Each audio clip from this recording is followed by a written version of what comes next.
தான் நான் பார்க்குறேன். அதனால் அது அந்த செய்திகளை கொண்டு போகிறது என்பது அது கேட்குறவங்களுக்கும் ரொம்ப பயனுள்ளதாக இருக்குது, மகிழ்ச்சி அடைகிறாங்க. எங்கே சார் இதெல்லாம் இந்த மாதிரி நிகழ்ச்சிகள் இதெல்லாம் பண்ணுறீங்க? இது வந்து இது எனக்கு வந்து ஒன்று தமிழ்நாடு முற்போக்கு எழுத்தாளர் கலைஞர்கள் சங்கம். சரிங்க, நீங்கள் கேள்விப்பட்டிருப்பீங்க. அதில் நான் வந்து மாநில குழு உறுப்பினராக இருக்கேன். அதனுடைய மேடைகள் எல்லாம் வந்து நான் இந்த நிகழ்ச்சியில் பண்ணுறேன். இப்போ பெரும்பாலும் எழுத்தாளர் சங்கத்தின் தோழர்கள் தான் வந்து இந்த நிகழ்ச்சிகளுக்கான ஏற்பாடு செய்கிறாங்க, எடுத்துகிட்டு போகிறாங்க. இது போக வேறு துறைகளை சேர்ந்த தனி நபர்களும் வந்து அல்லது மற்ற இயக்கங்களை சேர்ந்தவர்களும் இதுக்கு ஆதரவு கொடுக்குறாங்க, அதுவும் செய்யறாங்க. இப்போ முற்போக்கு எழுத்தாளர் சங்கத்தோட மாநில குழு உறுப்பினரா இருக்கீங்க இல்லையா? அதுல நிறைய நிகழ்ச்சிகள் நடக்கும், இந்த கலை இலக்கிய இரவுகள், அதெல்லாம் அந்த நிகழ்ச்சிகள்லாம். கலை இலக்கிய இரவுன்னா நீங்க நல்ல ஒரு கேள்வி வச்சிருக்கீங்க. அது வந்து ரொம்ப நெருங்கிய சம்பந்தம் உள்ளவன் நான். கலை இலக்கிய இரவு அப்படின்ற ஒரு புதிய வடிவத்தை முற்றிலும், அதாவது தமிழ்நாட்டில் இருக்கக்கூடிய பல்வேறு கலை வடிவங்கள் எல்லாம் ஒன்று சேர்த்து ஒரு விடிய விடிய இரவு ஒரு கொண்டாட்டம் மாதிரி, ஒரு திருவிழா போல எல்லா கலை வடிவங்களையும் மேலே ஏற்றுவது அப்படின்னு சொல்லி இடையில இடையில நல்ல கருத்துள்ள பேச்சுக்கள், பாடல்கள், கலைகள் இப்படி மாற்றி மாற்றி ஒரு என்ன சொல்ற ஒரு சோர்வு இல்லாமல் தொய்வு இல்லாமல் ஒரு நிகழ்ச்சியை வந்து விடிய விடிய நடத்துகிற ஒரு முறையை வந்து தமிழ்நாடு முற்போக்கு எழுத்தாளர் சங்கம் தான் அந்த தமிழ் மண்ணுக்கு வந்து கொடுத்துருக்கு. அது ஒரு பெருமை. திருவண்ணாமலையில் எங்கள் எழுத்தாளர் சங்க தோழர்கள் வந்து ஒரு ஒரு சின்ன அளவில் அதை நடத்திட்டு இருந்தாங்க. அது வந்து 90களுக்கு முன்னால் 92 வந்து நாங்கள் திருப்பரங்குன்றத்தில் அதே நிகழ்வை வந்து மிக பிரம்மாண்டமாக மிகச்சிறப்பாக நடத்தணும்னு சொல்லி திட்டமிட்டு நடத்தினோம். ஒரு கட்டத்தில் திருப்பரங்குன்றத்தில் முருகன் கோவில் திருவிழாவுக்கு இணையாக தமிழ் வருடப்பிறப்பு சித்திரை 1 தமிழ் வருஷ பிறப்புன்னா அது ஒரு மாசத்துக்கு முன்னால தெருவில் நாங்கள் நடந்து போனோம்னா மக்களே கேட்பாங்க, இந்த வருஷம் யார் வராங்க, இந்த வருஷம் என்ன நிகழ்ச்சி நடக்க போகுது அப்படின்னு கேட்பாங்க. அந்த அளவுக்கு ஒரு கோவிலுக்கு இணையான ஒரு திருவிழா போல நாங்கள் அதை உருவாக்கியிருக்கீங்க. அந்த மாதிரியான ஒரு அற்புதமான ஒரு நிகழ்ச்சியை உருவாக்குறதுல வந்து எங்களுடைய தோழர்களோடு சேர்ந்து பணியாற்றின பெருமை எனக்கு இருக்கு. எனக்கு அது ரொம்ப மகிழ்ச்சியான ஒரு விஷயம் சொல்லலாம். இப்போ எதுல வந்து நீங்க பயணிக்கிறது உங்களுக்கு ரொம்ப மகிழ்ச்சியை கொடுக்கறது? எனக்கு வந்துங்க, நான் வந்து அதான் சொல்றேன்ல, பத்திரிகையில நம்ம இருக்கோம். ஆமா, பத்திரிகை துறையில் இருக்கிறதுனால எழுதி கொண்டு இருக்கிறோம். சரிங்க.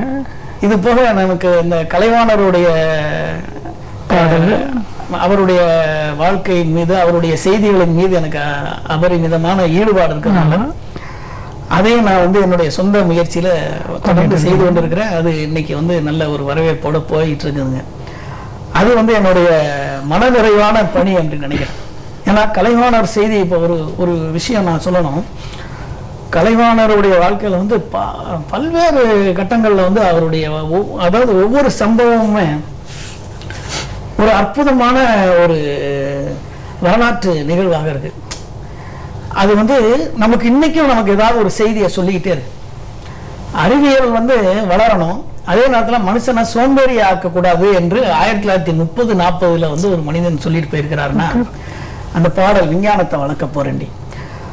அதுல வந்து புதுமையான அறிவியல் வளரணும், அணுசக்தி வந்து ஆக்கப்பூர்வமா பயன்படணும், அதே நேரத்தில் உழைக்கணும். இந்த உழைப்பை வந்து உழைச்சி கட்டுறதுக்காக அந்த அறிவியல் வரக்கூடாது என்று சொல்லக்கூடிய செய்தி. அதே மாதிரி சொந்த வாழ்க்கையிலையும் பார்த்தீங்கன்னா அவருடைய எல்லாமே வந்து நகைச்சுவையாக இருக்கும், அதே நேரத்தில் நல்ல செய்தி, உயர்ந்த செய்தியை சொல்லணும். ஒரு உதாரணம் சொல்றேன். இப்போ 2ஆம் உலகப் போர் நடந்து கொண்டிருந்த காலத்துல சென்னையில் அவங்க வந்து மதுரமும் கலைவாணரும் குடியிருக்கிறாங்க. எம்டன் கப்பல் வந்து சென்னை மாநகரத்தில் வந்து குண்டு போட போகுது, இன்னைக்கு போட்டுரும் நாளைக்கு போட்டுருன்னு பத்திரிகைகளில் வந்து வதந்தியும் உண்மையும் மாறி மாறி வருது. சென்னையவே காலி பண்ணிட்டு போகக்கூடிய ஒரு சூழல் வருது, எல்லாரும் பயந்து கிராமங்கள் வராங்க.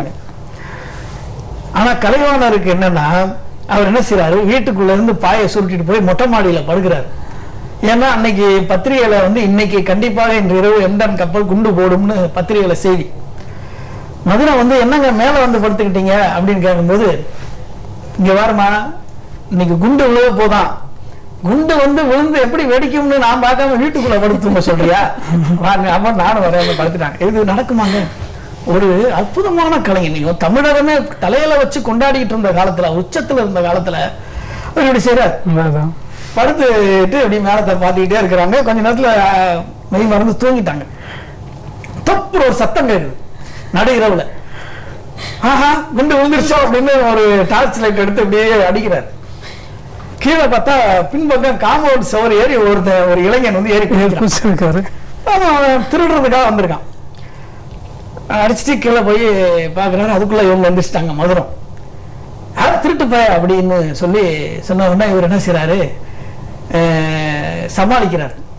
மதுரம் வந்து திருடன் அப்படின்னு சொன்ன உடனே இவன் என் கூட இப்ப முந்தைய காலத்துல நடிச்ச நடிகன் வாடா அவன் வீட்டுக்குள்ள கூட்டு போறாரு.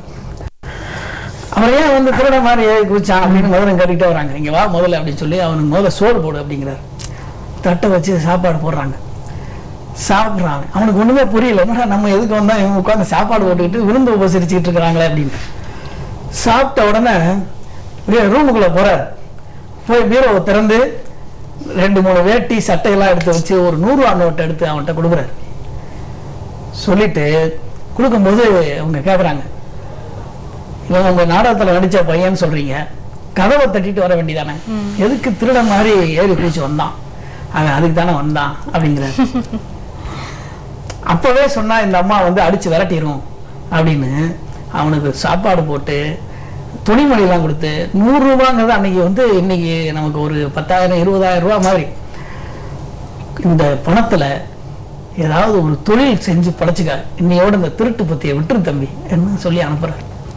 இதுதான் கலைவாணருடைய சிறப்பு. சாகும்போது கூட அந்த கொடுக்கிற அந்த எண்ணம் அவருக்கு மாறவே இல்லை. ஒரு நிருபர் கேட்டான், நீங்க வந்து ரொம்ப வறுமையில வாடி ரொம்ப கஷ்டப்பட்ட ஒரு பின்னணியிலேருந்து வந்த கலைஞர், இப்போ நீங்க பணக்காரர் தானே, பெரிய நடிகர் ஆயிட்டீங்க, தயாரிப்பாளர் ஆயிட்டீங்க, இப்போ நீங்க பணக்காரர் தானே. அவர் சொன்னாரு, உண்மைதான் நான் பணக்காரன் தான், மற்ற பணக்காரனை பத்தி என்னன்னு எனக்கு தெரியாது, ஆனால் நான் சம்பாதிப்பது பூரா இல்லைன்னு யார் வந்தாலும் கொடுக்கறதுக்காக மட்டும்தான் நான் சம்பாதிக்கிறேன், நான் சம்பாதிக்கிறேன். அப்போ இப்படிப்பட்ட ஒரு சினிமால ஒரு சினிமா நடிகராக ஒரு நகைச்சுவை கலைஞராக இருந்த ஒரு மனிதன் இருந்தான்றது அடுத்த தலைமுறைக்கெல்லாம் தெரியாது. கரெக்ட். யார் கொண்டு ஒரு புத்தகத்தை எழுதுனா 1000 பிரதிகள் விற்கும். அதில் நம்ம முகத்தாட்சணிக்காக வாங்குறவங்க பாதி படிப்பாங்க, பாதி வச்சு தூக்கி போட்டுருவாங்க. அதுக்கு மேல அது போய் சேராது. அப்போ இப்படி கலை வடிவத்துல அவருடைய பாடல்களையும் சேர்த்து இசையோடு கொண்டு போய் சேர்க்கும் போது நிறைய நூற்றுக்கணக்கான ஆயிரக்கணக்கான மக்கள் பார்க்கக்கூடிய வாய்ப்பு இருக்குன்னு நான் நம்பினேன்.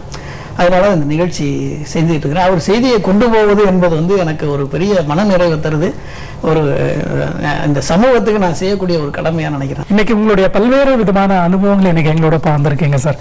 கவிதைகள், எழுத்தாளராக உங்களுடைய பதிவுகள், இந்த சொற்பொழிவுகள் எப்படி பண்றீங்க உட்பட நிறைய விஷயங்கள் பேசியிருக்கீங்க. எங்களுடைய காலை மலர்ல கலந்துகிட்ட சிறப்பிச்சதுக்கு உங்களுக்கு எங்களுடைய நன்றி. ரொம்ப நானும் உங்களுக்கு நன்றி சொல்லணும். ஏன்னா ஜெயா டிவி எனக்கு வந்து இது நான் இந்த வளாகத்துக்குள்ள 2வது முறையா வரேன். கவிதை வாசித்திருக்கிறேன். இன்றைக்கு வந்து கலைவாணருடைய வாழ்க்கை சம்பவங்களையும் அவருடைய பாடல்களையும் அவருடைய சிந்தனைகளையும் எடுத்து போய் மக்கள்கிட்ட கொடுக்கறதுங்கிறது வந்து இன்றைய சமூகத்துக்கு ஒரு நல்லது செய்யும் அப்படின்னு நான் நம்புறேன். இந்த சமூகத்துக்கு செய்ய வேண்டிய ஒரு கடமையா நான் நினைக்கிறேன். எனவே இதை பார்த்து கொண்டிருக்கிற நேயர்களும் அதை வந்து இதை பயன்படுத்தணும். கலைவாணருடைய செய்திகளை தேடி தேடி எடுத்து படிக்கணும், அவருடைய பாடல்களை படங்களை பார்க்கணும் அப்படின்னு நான் கேட்டுக்கிட்டு இந்த நல்ல வாய்ப்பின் மூலமாக இந்த ஒரு உயரிய விஷயங்களை நான் சொல்ல வைத்த வாய்ப்பு தந்த இந்த ஜெயா டிவிக்கு உங்களுக்கு எல்லாருக்கும் நான் ரொம்ப மனப்பூர்வமாக நன்றி. ரொம்ப நன்றி சார். வணக்கம்.